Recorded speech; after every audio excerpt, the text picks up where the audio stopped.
Haldiram company की शुरुआत बीकानेर में रहने वाले एक बनिया परिवार से होती है जिसका नाम तनसुख दास है। उसकी उस समय मामूली सी आमदनी होती थी जिससे उसके घर और परिवार का गुजारा हो जाता था। दोस्तों, हल्दीराम के प्रोडक्ट लगभग हर घर में इस्तेमाल किए जाते हैं, लेकिन क्या आप जानते हैं कि आज़ादी से पहले हल्दीराम कंपनी की शुरुआत एक छोटी सी दुकान से हुई और आज पूरे मार्केट इंडस्ट्रीज में अपना कदम जमाए हुए हैं। चलिए जानते हैं दोस्तों कि हल्दीराम कैसे एक छोटे से झोपड़े में रहकर आज इतना बड़ा इंडस्ट्रीज बनाया है।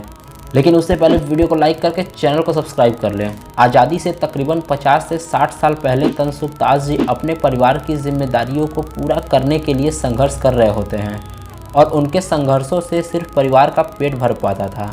कभी कभी इनको एक वक्त का ही खाना खाकर दिन बिताना पड़ता था। तनसुख दास जी के बेटे भीखाराम भी काम की तलाश में लगे रहते हैं, लेकिन कोई परिणाम नहीं मिलता है। कुछ समय बाद भीखाराम के दिमाग में एक आइडिया आता है। अपने और अपने बेटे चंदमल के नाम पर भीखाराम चंदमल नाम का एक दुकान खोलते हैं और अपने दुकान में ही भुजिया नमकीन बनाकर बेचना चाहते थे। आपको बता दें, उन दिनों बीकानेर के बाज़ारों में भुजिया नमकीन बहुत ही ज़्यादा प्रचलित हुआ करता था, इसीलिए मार्केट को देखते हुए उन्होंने भी भुजिया बनाकर बेचना चाहा। और ये नमकीन बनाने की कला भीखाराम ने अपनी बहन भीखी बाई से सीखा था। भीखी बाई ने ये भुजिया नमकीन बनाना अपने ससुराल में सीखा। वो जब मायके आती थी तो बहुत सारा भुजिया नमकीन लाती थी। भीखाराम ने ठीक वैसा ही भुजिया नमकीन बनाकर अपने दुकान में बेचना शुरू कर दिया, लेकिन ये दुकान ज़्यादा नहीं चल रही थी, क्योंकि जैसा बाजार में भुजिया नमकीन बिकता था वैसे ही इनकी भुजिया नमकीन भी साधारण सी रहती थी। बस किसी तरह उस दुकान से भी उन लोगों का रोजी रोटी चल पाता था। लेकिन बाद में ऐसा क्या हुआ कि ये लोग दिन दुगुना और रात चौगुना तरक्की करने लगे। चलिए बताते हैं। सन 1908 ईस्वी में भीखाराम के घर एक पोते का जन्म हो जाता है। उस पोते का नाम गंगा विशन अग्रवाल होता है, लेकिन सब प्यार से उन्हें हल्दीराम बुलाते हैं। वीडियो को लाइक करके चैनल को सब्सक्राइब कर लें। हल्दीराम छोटी सी उम्र में ही अपने घर के कामों में हाथ बटाने लगे। उनके अंदर कोई भी काम करने की लगन और मेहनत बहुत ज़्यादा थी, इसीलिए वो किसी भी काम को बहुत आसानी से सीख लेते थे। उस समय काफ़ी कम उम्र में ही शादियां हो जाती थी, इसीलिए हल्दीराम की भी शादी महज 11 साल में चंदा देवी नाम की लड़की से कर दी जाती है। शादी के बाद जिम्मेदारियां और भी ज़्यादा बढ़ गईं, इसीलिए हल्दीराम ने अपने दादा तनसुख दास जी के दुकान पर बैठना शुरू कर दिया। जैसा कि मैंने आपको बताया कि उनकी भुजिया कुछ खास नहीं थी, नॉर्मल जैसे बाज़ारों में बिकते थे वैसी ही भुजिया नमकीन इनकी भी थी। ऐसे में हल्दीराम अपने व्यापार को आगे बढ़ाना चाहते थे और उन्हें ये चीज़ पता था कि उन्हें मार्केट में थोड़ा अलग करने की ज़रूरत है, तभी वो आगे जा पाएंगे। अदर दुकानों के मुकाबले इनकी सेल बढ़ने लगी। तब उन्होंने अपने भुजिया नमकीन का स्वाद बढ़ाने के लिए उसमें कुछ बदलाव किए और बदलाव में उन्होंने मोठ की मात्रा को बढ़ा दिया, जिसके बाद उस नमकीन का स्वाद लोगों को काफ़ी पसंद आया। समय के साथ इनका परिवार बढ़ता रहा और पारिवारिक झगड़े भी होने शुरू हो गए। तब हल्दीराम ने परिवार से अलग होने के बारे में सोचा और परिवार से अलग होने के बाद हल्दीराम ने 1937 में बीकानेर में ही छोटी सी नाश्ते की दुकान खोली और उसी में उन्होंने भुजिया नमकीन बेचना शुरू कर दिया। उनकी भुजिया की खासियत ये थी कि वो हमेशा अपने भुजिया नमकीन का स्वाद बढ़ाने के लिए कुछ न कुछ एक्सपेरिमेंट करते रहते थे। अंत में हल्दीराम की भुजिया बाज़ारों की भुजिया से थोड़ी पतली और मुलायम रहती थी। उससे पहले ऐसा भुजिया कोई मार्केट में बनाया ही नहीं था। हल्दीराम का व्यापार धीरे धीरे प्रोग्रेस होने लगा और भुजिया के बाद उन्होंने और भी अलग अलग तरह की नमकीनें बनाना शुरू कर दी।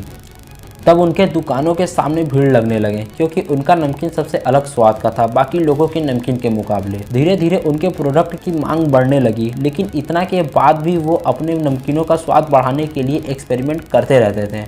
तब उन्होंने बेसन की भुजिया में मोठ की मात्रा बढ़ाकर उसे और पतला कर दिया। इसके बाद उसका स्वाद और रंग रूप दोनों बदल गया। इसके बाद उन्होंने अपने दुकान का नाम भी हल्दीराम रख दिया।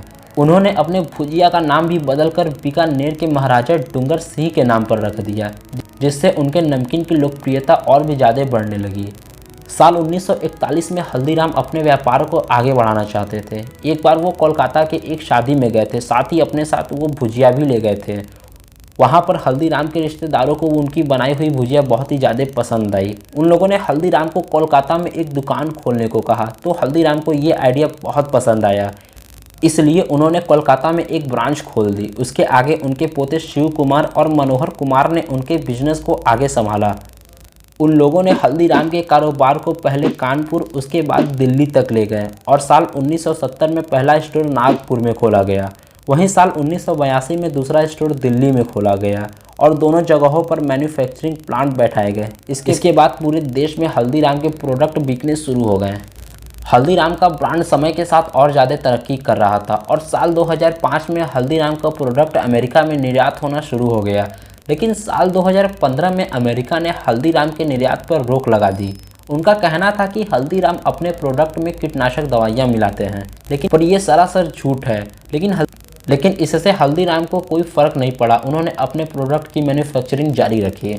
आगे कंपनी के कारोबार को 3 हिस्सों में बांट दिया गया ताकि कंपनी का प्रोडक्ट ज़्यादा से ज़्यादा लोगों तक पहुंचे। पूर्वी भारत का व्यापार कोलकाता में स्थित था, वहीं पश्चिम भारत का व्यापार नागपुर हल्दी फूड्स इंटरनेशनल के नाम से स्थित था। वहीं उत्तर भारत का व्यापार दिल्ली में मौजूद था। इन तीनों में से सबसे बड़ी कंपनी दिल्ली की थी। एक रिपोर्ट के अनुसार साल 2014 से साल 2015 के बीच दिल्ली वाले स्टोर का रेवेन्यू 2100 करोड़ रुपए था, नागपुर वाला 1225 करोड़ रुपए और कोलकाता वाला 212 करोड़ रुपए था। वहीं साल 2019 में टोटल मिलाकर तीनों जगह का रेवेन्यू 7130 करोड़ रुपए हो गया था। हल्दीराम को प्रोडक्ट बनाने के लिए सालाना 3.8 अरब लीटर दूध, वहीं 80 करोड़ किलो मक्खन, 60 केजी देशी घी और 62 लाख केजी आलू की ज़रूरत पड़ती है, क्योंकि हल्दीराम अब स्नैक्स में ऐसा कोई चीज़ बाकी नहीं है जो ना बनाता हो।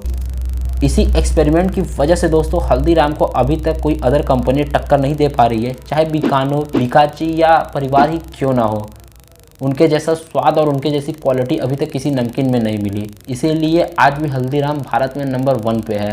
तो उम्मीद करते हैं कि आपको वीडियो पसंद आया होगा। अगला वीडियो किस टॉपिक पे चाहिए कमेंट सेक्शन में ज़रूर बताएं। मिलते हैं किसी और नए टॉपिक में।